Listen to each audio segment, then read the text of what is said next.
Musketeers. Mr. Duncan Walpole of England to see the governor. I believe he is expecting me. Sí, señor Walpole. Entre, por favor.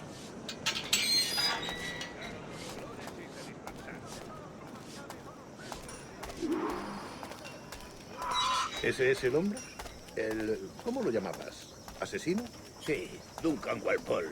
Debería haber llegado hace muchos días. No me gusta que los extranjeros se paseen por nuestra ciudad. No me fío de ellos. Cállate. El gobernador tiene invitados. Todos franceses e ingleses. Parece un hombre rudo. Le suponía un aspecto más respetable. Lleva meses en alta mar. Sé gente con él.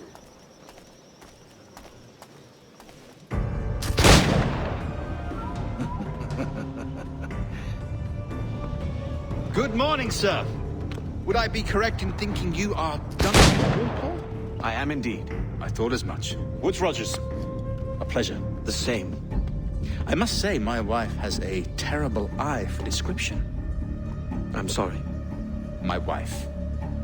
You met her some years ago at the Percy's Masquerade Ball. Ah, quite. She called you devilishly handsome. Obviously a lie to stoke my jealousy. Julianne, our guest of honor has arrived, Mr. Duncan Walpole. Ah. Julien Ducasse.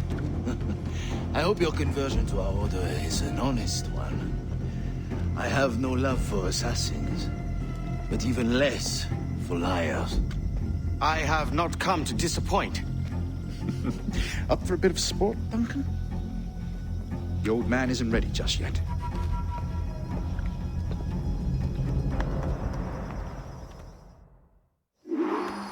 You've got my two best pairs of matched pistols, Duncan, so handle them with care. If I had 8, I'd treat each as my own son. Pull off a few shots if you like, get a feel for it. I once fought beside a man who carried 9 pistols. They were a boom in battle, but hindered his ability to speak, sadly. Quite.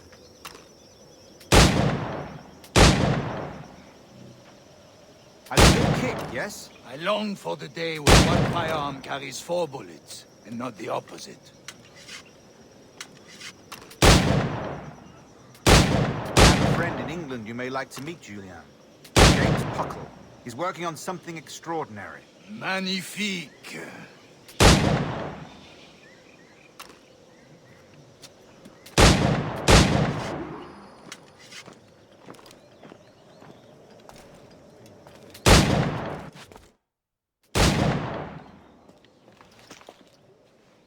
Duncan, where are your wrist blades?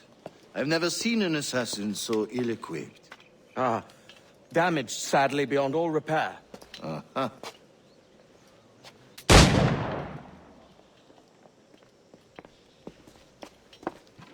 Have your choice. Where did you find all these? I did not find them. I took them. These are souvenirs.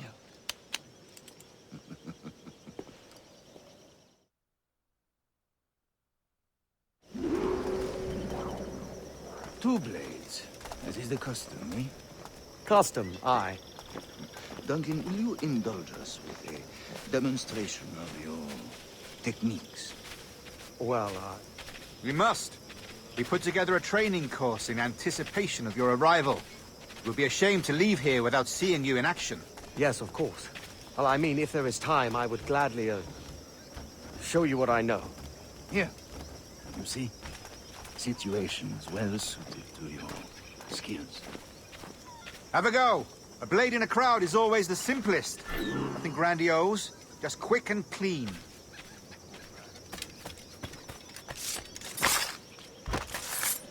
Show us another technique. Quite ingenious to use bales of hay for cover, don't you think?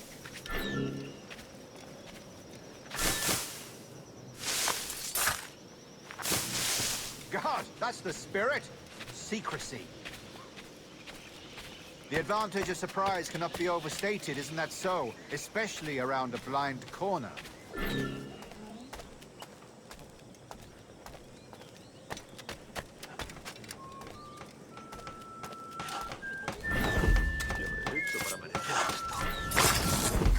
God blind me, that's a clever trick. Your aerial kills have a poetic beauty, despite their conspicuous quality. Would you show us?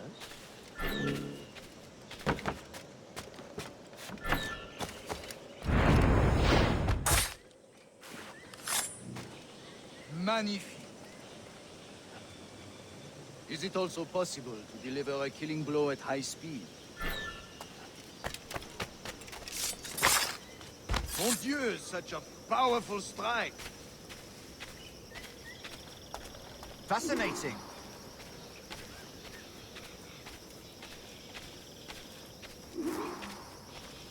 The assassins have trained you well, Duncan. You chose a perfect time to leave them behind. At great risk, I imagine. Betraying the assassins is never good for one's health. Well, neither is drinking liquor, but I am drawn to its dangers all the same. And what is your business here, sir? Are you an associate of the governor's, or a pending acquaintance like myself?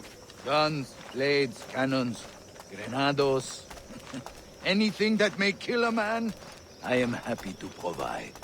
A smuggler of sorts. And how is your wife these days, Captain Rogers? Is she, here, in Havana? I trust she's well, but I wouldn't know. I've been in Madagascar some 14 months hunting pirates. It took some work to dislodge the criminals there, but we managed it. In future, I hope to use these same tactics throughout the West Indies. And how did you deal with that kind? Very simply. Most pirates are as ignorant as apes. I merely offered them a choice. Take a pardon and return to England penniless, but free men. Or be hanged by the neck until dead. Oh. I imagine Nassau would be your next target. Very astute, Duncan, indeed. Best of luck with that.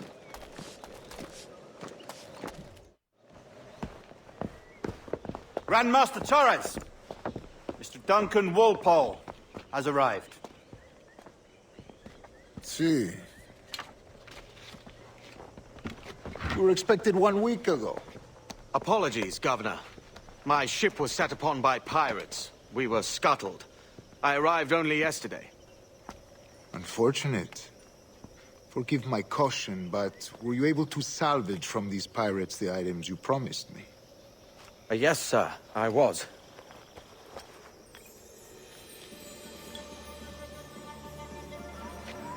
Increíble. The assassins have more resources than I had imagined, but not nearly enough to deter us. It is a pleasure to meet you at last, Duncan. You are most welcome. Come, gentlemen. We have much to discuss.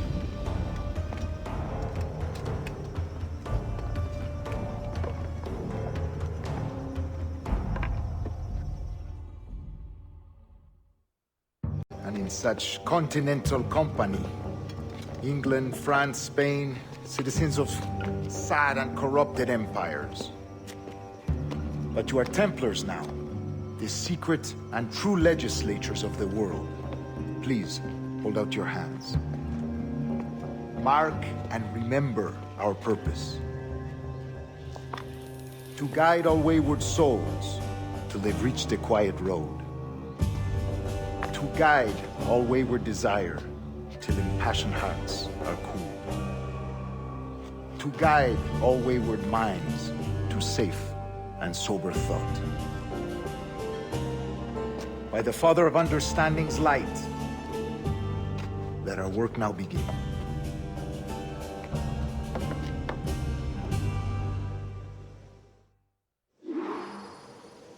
Decades ago, the Council entrusted me with the task of locating in these West Indies a forgotten place our precursors once called the Observatory. See here. Look up on these images and commit them to memory. They tell a very old and important story. For 2 decades now, I have endeavored to locate this observatory, a place rumored to contain a tool of incredible utility and power. It houses a kind of armillary sphere, if you like. A device that would grant us the power to locate and monitor every man and woman on Earth, whatever their location. Only imagine what it would mean to have such a power. With this device, there would be no secrets among men, no lies, no trickery. Only justice, pure justice. This is the Observatory's promise, and we must take it for our own. Do we know its whereabouts? We will soon. For in our custody is the one man who does, a man named Roberts, once called a sage. It has been 45 years since anyone has seen a true sage. Can you be sure this one is authentic? We are confident he is. The assassins will come for him. Indeed they will. But thanks to Duncan and the information he has delivered, the assassins won't be a problem for much longer. All will be made clear tomorrow, gentlemen, when you meet the sage for yourselves. Until then, let us drink. Let us find the observatory together. For with its power, kings will fall, clergy will cower, and the hearts and minds of the world will be ours.